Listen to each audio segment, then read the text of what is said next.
Hello and welcome back to my channel. For those of you who are new, my name is Randesha, or Randy for short, and I make budgeting, planning, and organization videos. If that interests you, go ahead and hit that subscribe button and click the notification bell so you won't miss another upload.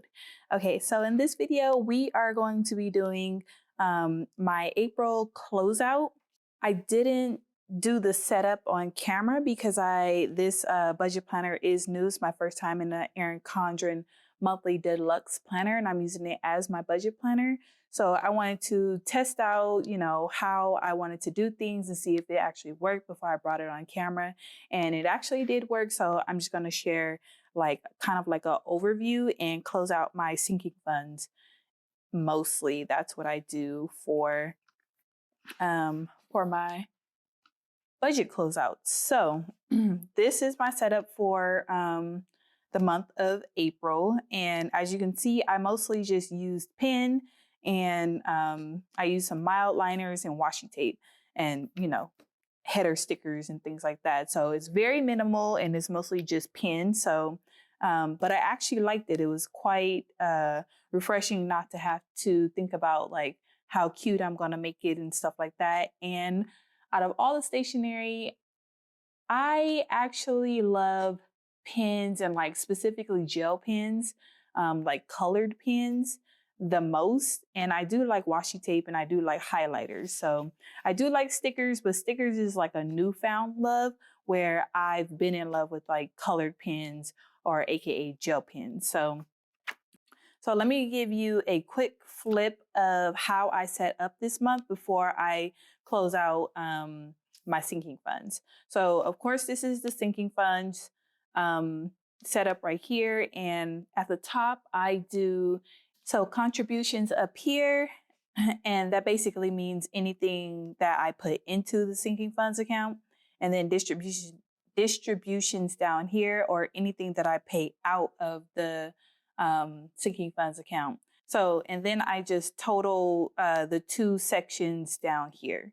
So right here for the month of April, I just used it as like a this month notes section. And then over here, I used kind of like a next month or to try next month section and things like that. And then up here, I put goals, where my goal for the month of April was to pay off my phone, because we financed my phone and we actually did pay it off.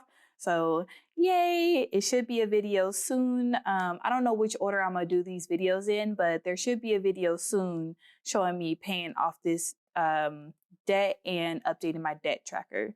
So another goal was to finish gathering our documents for taxes. We still have not gotten to that. So I'm migrating that to May.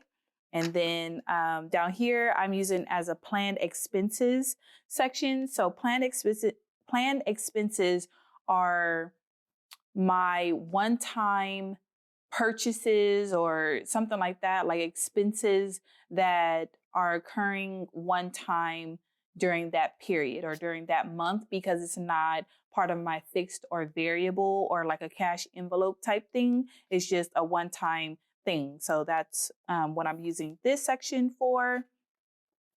And then this is what I did for my monthly calendar. And the way I do my monthly calendar, before in my happy planner, I didn't color code the weeks, but in this Erin Condren, I wanted to color code the weeks. So the first week, or I should say the first through the day before the first payday, which is we get paid, we have checks coming in every Friday, because me and my husband are on alternating pay schedules. So we have weekly income. So basically the first through the day before our first payday, which is Thursday, is part of our rollover money. So we put money aside during the month to pay for expenses that occur during the first couple of days of the month. And then that's that. So this section, you'll see, I'll explain it in a second. So typically every month starts with the first Friday of that month. So this is the start of my week 1. This is the start of week 2, week 3, and then week 4.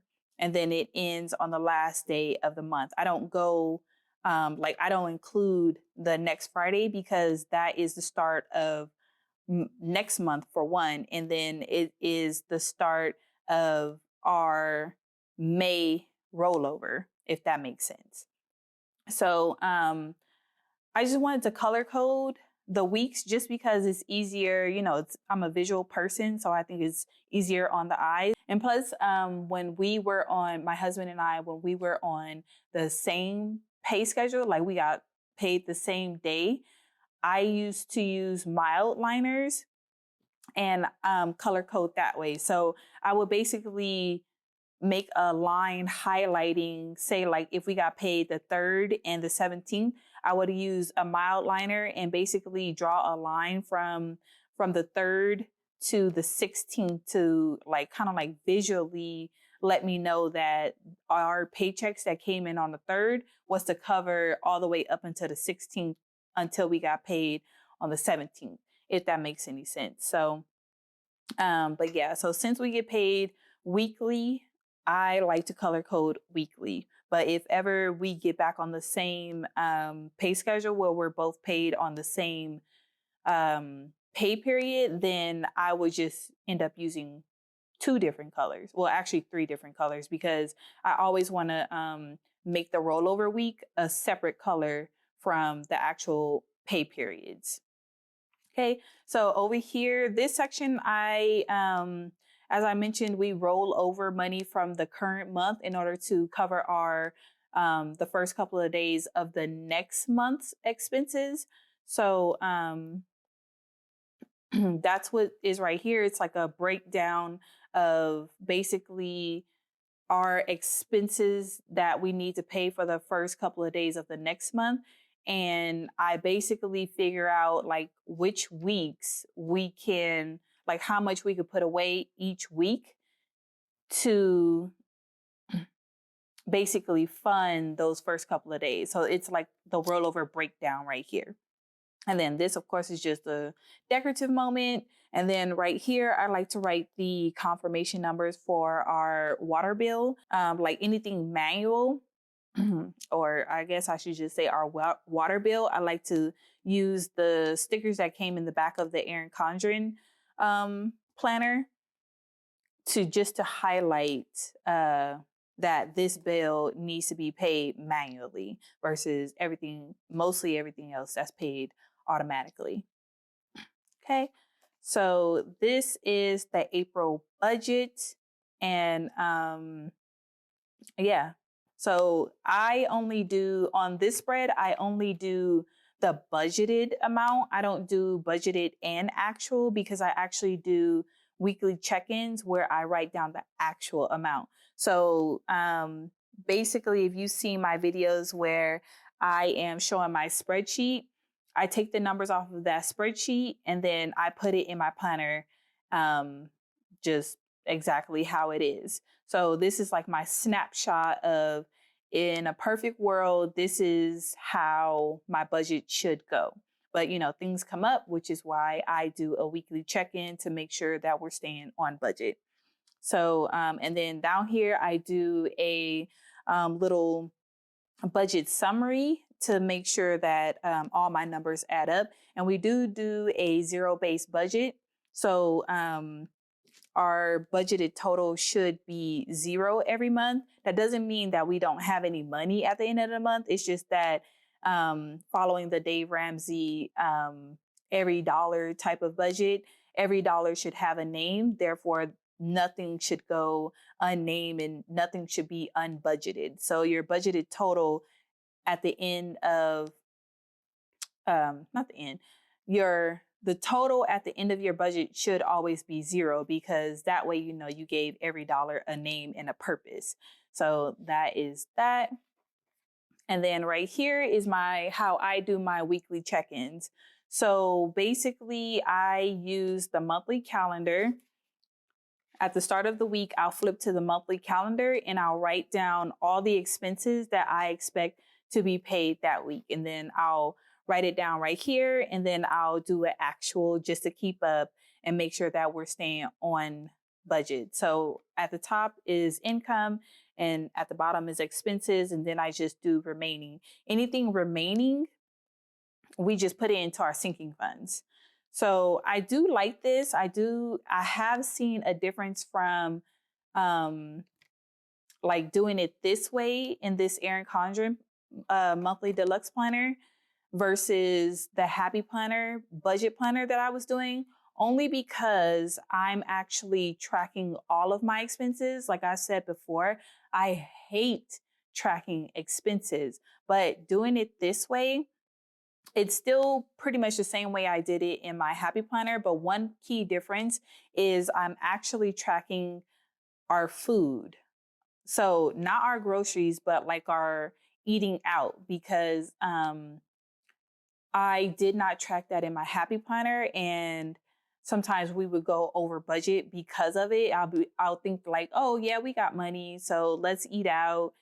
We didn't go grocery shopping like we were supposed to, and then we'll eat our grocery money, and then we'll eat more money because you got to eat for the week. So we can easily go over budget if I'm not when I wasn't keeping up with the unbudgeted eating out. And I do our income a tad bit different, where if you haven't watched my Happy Planner videos before, with our income, we do like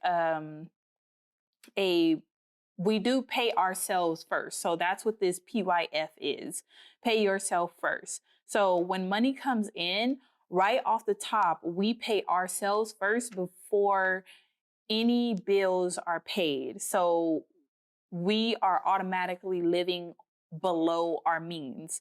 So that just works for us. So think of it as like come June, I'm expecting a raise, but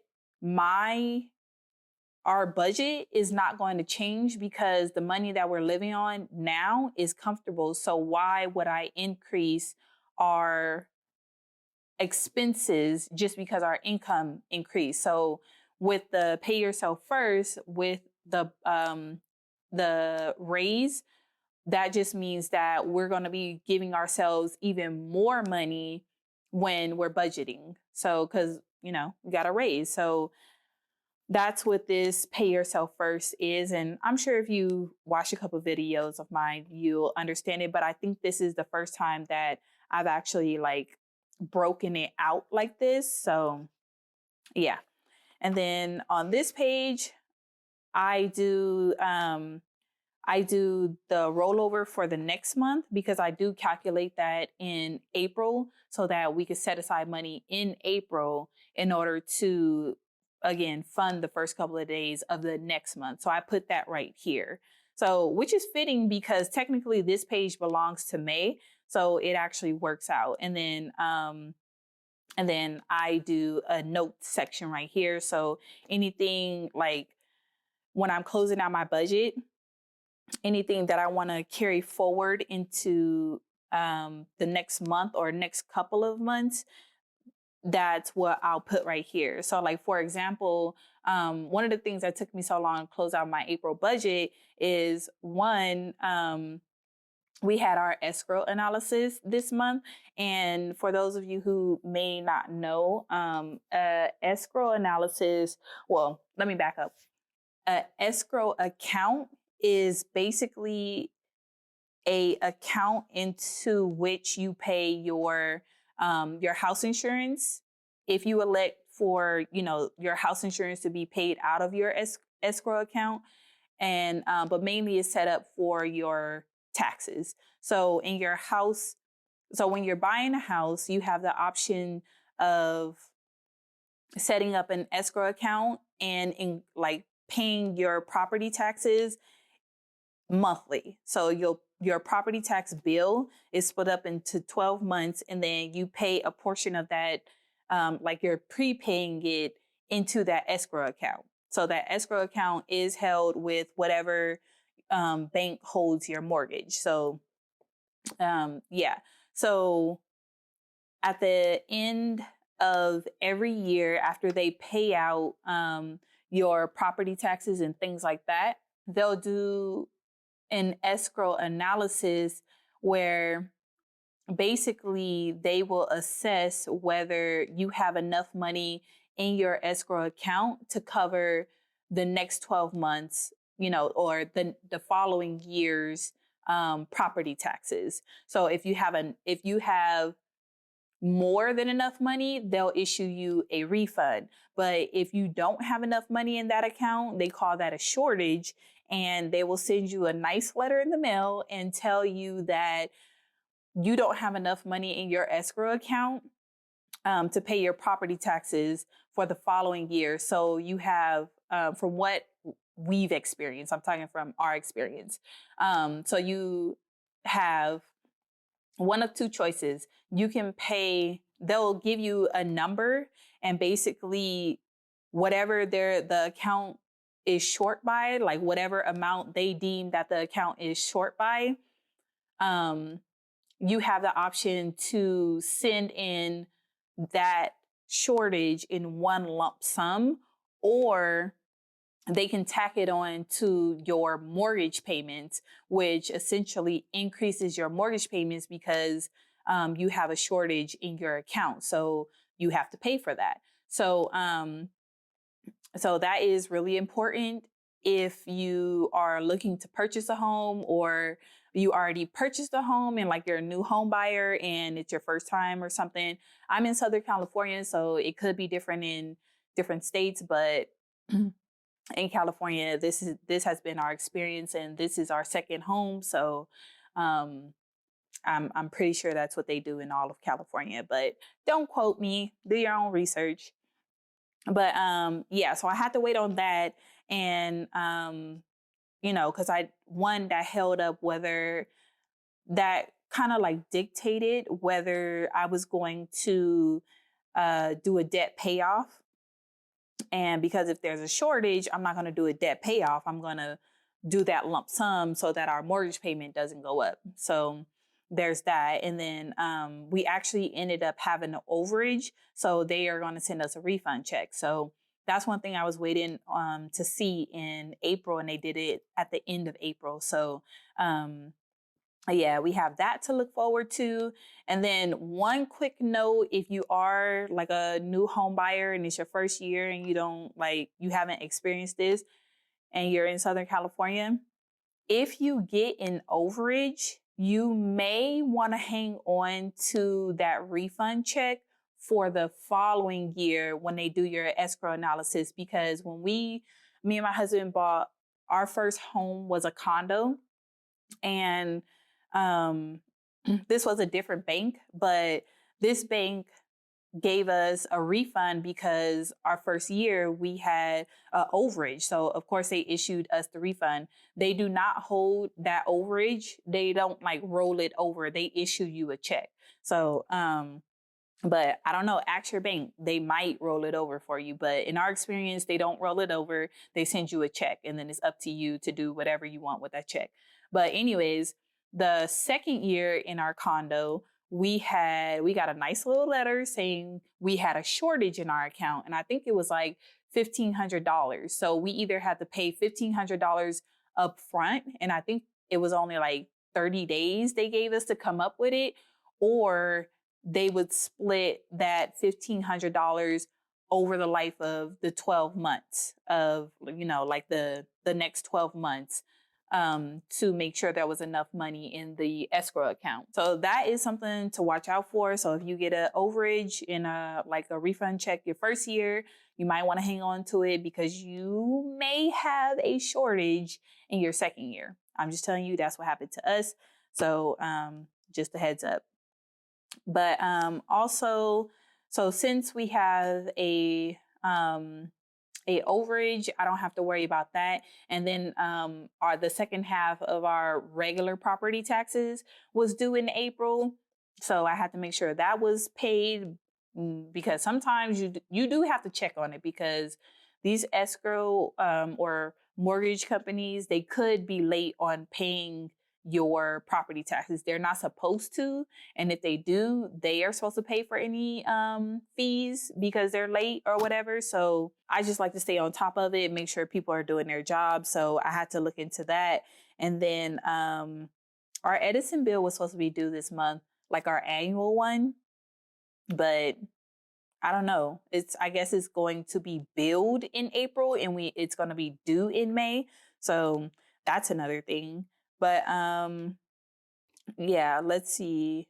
So I think that was pretty much it for the month of April, like all of the little things that I had to look into. So yeah, like our property taxes, a couple of just like regular fixed expenses that I had to look into as to like why the amount either changed or something like that. It's just been on my to-do list. And then yeah, our escrow analysis. So we did go ahead and pay off my phone. So that was something that we had to do before I could close out the month of April, which is why this video and all the other like May budget videos and things like that are kind of late this time.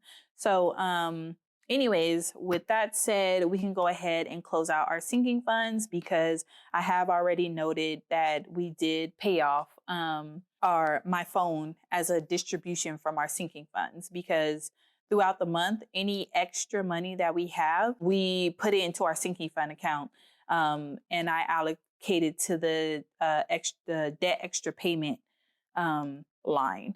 So I am looking for my pen. Okay, so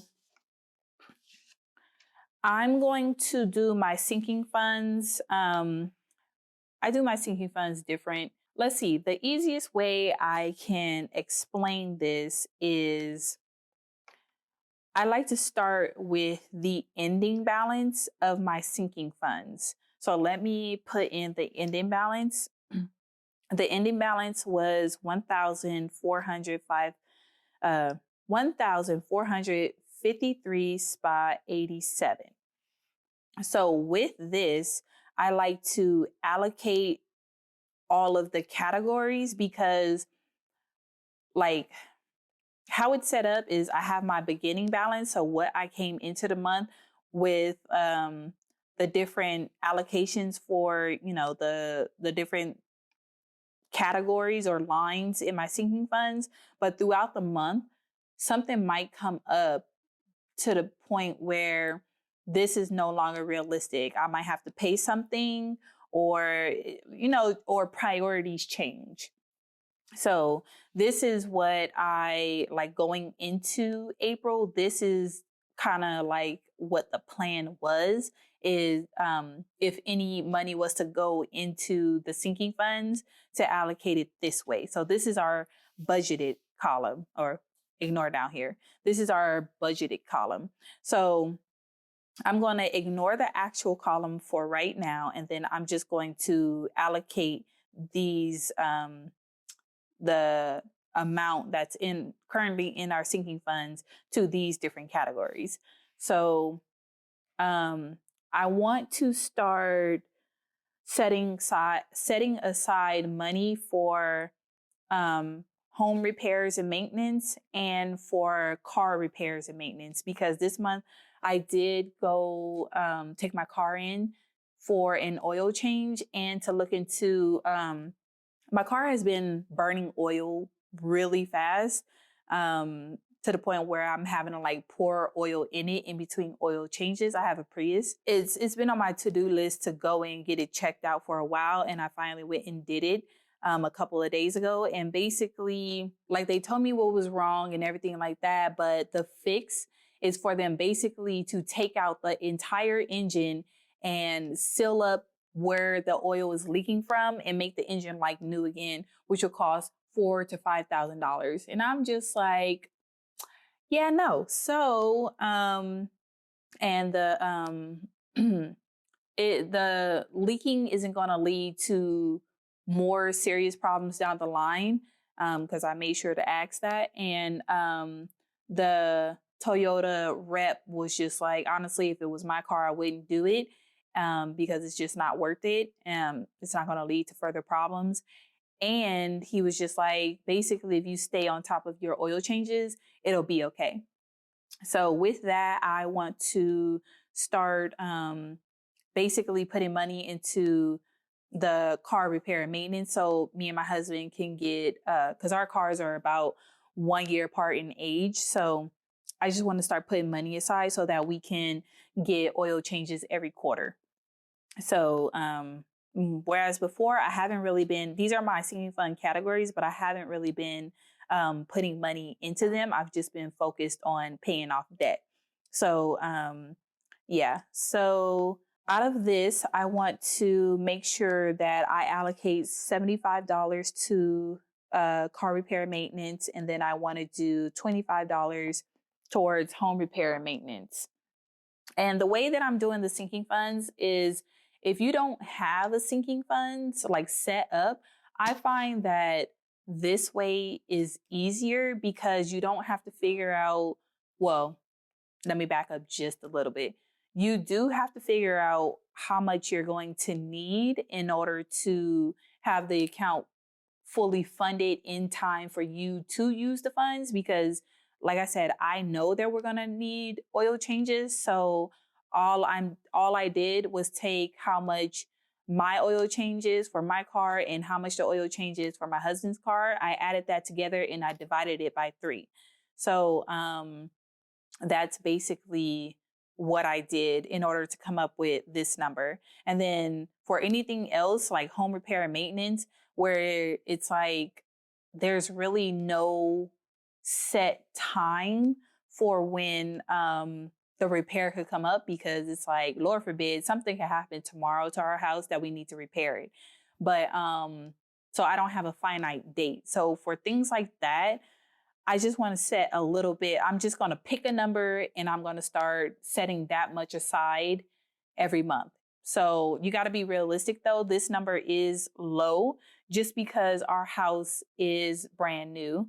It's less than a year old. I think it's going to be a year old. Oh, actually this month.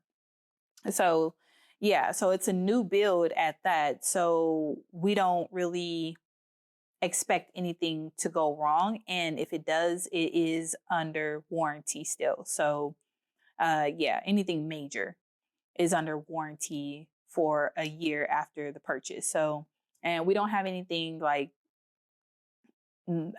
minor, you know, no serious wear and tear. So yeah. And we're not focusing on decorating our house right now because all of the furniture that we brought from our condo fills up this house. Like, we already had what we needed at the condo. So we're not focused on furnishing this house. So yeah, more on that later. But anyways, just to continue. What else? I want to I budgeted $600 for this financial advisor line because we were supposed to have our meeting with our financial advisor this month, but it hasn't happened yet. So basically, I want to still do $600 for that so that we can have it in time to renew our contract with him. So gonna do that $600, and then let's see.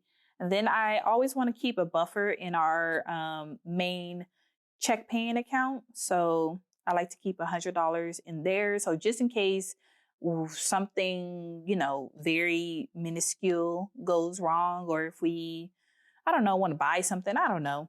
I like to keep $100 in there. So we do have a short-term emergency fund. We have 2 emergency funds. We have a short-term emergency fund, which I like to call our Murphy emergency fund, because anything that can go wrong will go wrong under Murphy's Law. So I just want to make sure that Murphy stays paid so that he don't come knocking. And when he does, we already got his money. So we keep $1,000 in our Murphy account. And then we have our long-term emergency funds, which we're still working on. We're still working on funding, but that's like, Dave Ramsey says like 3 to 6 months, or however many months you want to put into your long-term emergency fund. So 3 to 6 months is just like a starter point. Okay, so yeah, $100 in buffer. And then I'm going to do, we have a membership coming up. I think it's a fee for one of our credit cards. So let me just turn to the back. This is my annual expenses tracker. So basically I write all of the annual expenses that we have right here, the amount, the payment method, because in my Happy Planner annual expense tracker, I didn't have enough room to do this. So I couldn't put the payment method because for annual expenses, you kind of like it's a one-time thing every year. So you kind of, well, at least I do. I kind of forget, like if it's an auto renewing payment, I kind of forget what account we pay it out of just because we have so many accounts and we have a couple of credit cards. So I like to note like how that's being paid right here. And then I'll write some notes right here. And then this is January through December. So this spread comes in handy, and I will be rolling it over to every single budget planner that we have going forward. And I do make this a 2-pager. So I have extra room over here. And then basically on my sinking funds, I do reference this to see what's coming up, to see if there's anything that if like we have extra money, I want to see if we could fund it in that month versus waiting for it to get closer because of the way that I do our sinking funds. I don't do like small payments and like to all of these accounts because that's not our focus right now. Our focus is to pay off debt, and we can't pay off debt while funding our sinking funds, if that makes any sense. So basically, I just looked at our annual expenses and I want to see like what's coming up that may be a larger amount, say something over $100 or close to $100 that we may be able to fund earlier. So looking at the month of May, we have our car insurance renewal. That's going to be a couple thousand. We could pay that every month still, so I'm not going to too much worry about that. And then our on the 12th of May, we have a fee for another credit card coming due. So I want to make sure that that gets paid, but I already set up my May budget, my trial. So I already know that that is included as a planned expense in my May budget. So I don't really need to put that into my sinking funds, if that makes sense. So what I'm going to do is I'm going to look at the rest of the year and see, is there anything that I would like to fund in our sinking funds, for April while I'm allocating the funds. I was looking at June last.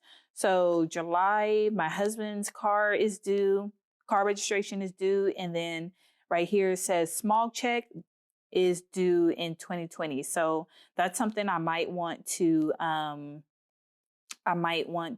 pre-fund. So that's something to think about. I don't know how much his small check is going to be. I got to see what we paid last time or how much, get an estimate for it.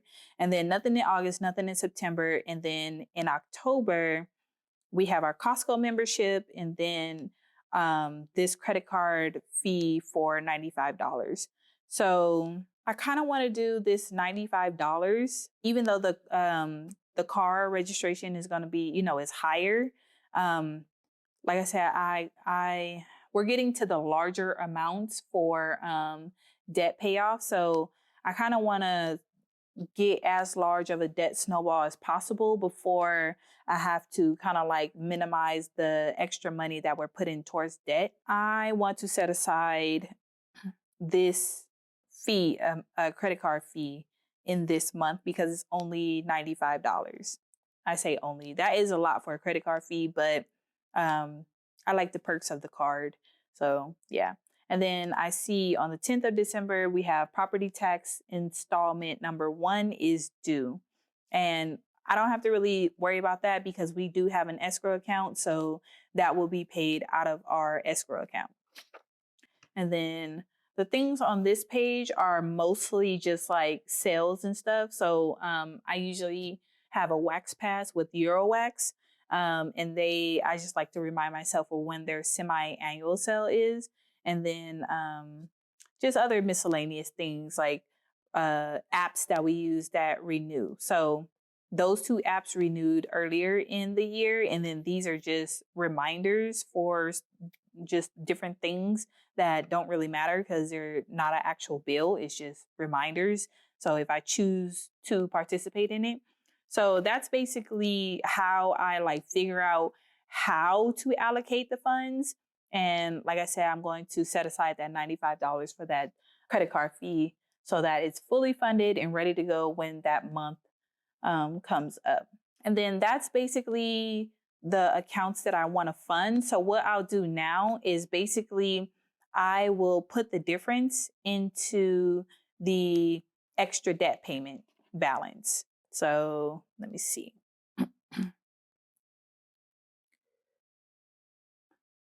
Okay, so 1453 spot 87 minus 95 minus 600 minus 25 minus 75 minus 100 equals, and this debt extra payment line, that's going to equal 558 spot 87.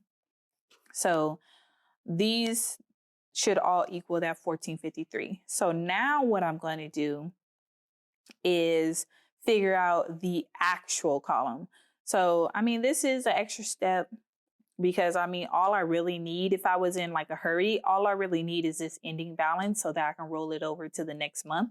But since I have time, I'm going to do it so I can show you like the full process. So basically, this is, you just do simple math. So memberships was, I didn't have anything in it in the beginning, and then I didn't budget for it. So the actual is that I actually put $95 into the account.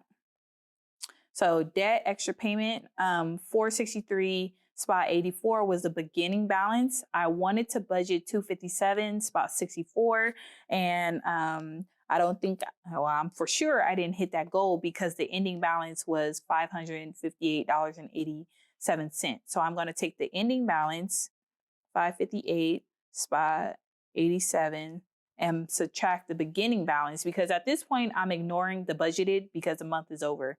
All I care about is actuals right now. So 463 spot 84 equals 9503. 9503. Okay, so our Fin advisor began with 0. I wanted to budget 600, and I did meet that goal because our ending balance is 600. So the actual is 600. This tax prep at the beginning of the month, we had $60 allocated towards it. We didn't budget anything, and the ending balance is 0. So we went from 60 to 0. So the actual is subtracting or negative $60. Okay. And then home and car repair and maintenance, as I just said, we are just starting this sinking fund. So all of that is 0. Well, the beginning balance and the budgeted balance are 0. So the actual is $25 and then $75 for home and car repair and maintenance. So I'm hoping this makes sense. So the buffer, we started with 189 spot 16, and we budgeted 0, but our ending balance is 100. So that means we went down $89.16. So if I add all of this up, let's do that right now. 95 plus 95 spot 03 plus 600 plus, I'm going to do just a plus, 25 plus 75 is 100. And then I'm going to subtract. So subtract 60, subtract 89 spot 16. So this total is 740.87. So we are going to check our math.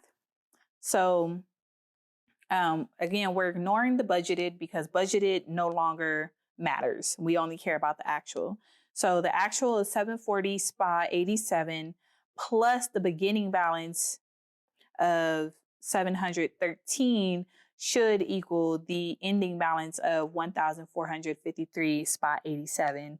And if it all matches, then you did your allocation. Oops, what'd I do? You did your allocation correctly. So what I'm going to do is I'm just going to bring these totals down. And how this works is basically I'm just going to add the contributions and the distribution. So the beginning balance was 713. The budgeted amount was 908 spot 64. And then I'm going for the actuals, I'm going to add the contributions because that is money that we put in the account and is still there.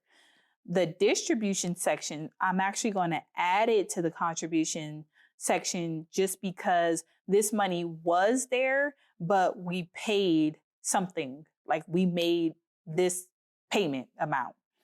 So I'm going to add this together to give me the total amount that we actually had in the account, like the ending balance that we actually had in the account before we made this payment. So, so 740 spot 87 plus 429 spot 10 equals 1,169 spot 97. So actually correction to what I said. This plus this is how much we actually put into the account. So on top of the beginning balance. So if I was to add up the beginning balance plus the actual, that will give me the total amount for the month of April that was in the account before we made any payments out of it. So if you guys want to know, the 1,169 spot 97 is the amount that we put into the account, but our real total had we not made this payment would have been, so 1,169 spot 97 plus the beginning balance 713. So we would have had $1,882.97 at the end of April in our sinking fund, but since we made this payment, that is not so. So I'm not going to write this number anywhere because it doesn't matter because for morale, it matters, that we would have had that in there, but it matters to me more that we're paying off debt. So, yeah, that number is just for kicks and giggles. So, yeah, so now let's just add up, excuse me, let's just add up the ending balance. So I'm going to go down. So 1,453 spot 87 plus 0 is the same amount. So 1,453 spot 87. So this is the actual ending balance amount. Ending balance amount. That's how you know it's late. Anyways, that is the ending balance for our sinking funds for the month of April. And again, if you want to check your math, then all you have to do is, there's really no checking it going across this way. So you're just going to have to trust. This footed or this added up. So you just have to trust that this column is right. And I believe it because this is the amount that's currently in our sinking funds. So our sinking funds account. So that is basically our April budget closeout. And I hope you guys enjoyed the video. I hope this sinking funds process made sense. I know it's a lot with me explaining it, but it's really easy. It's just all a matter of getting in there and doing it. So I just find this way is easier rather than trying to figure out how much I need and when, and calculating how much I need to set aside every month, but then setting aside a small amount, setting aside a small amount for each one of these categories is just not feasible when we're trying to pay off debt. Granted, if you did want to fund some accounts, like how I've started to do with the home and the car repair and maintenance accounts, you can do that while we're paying off debt.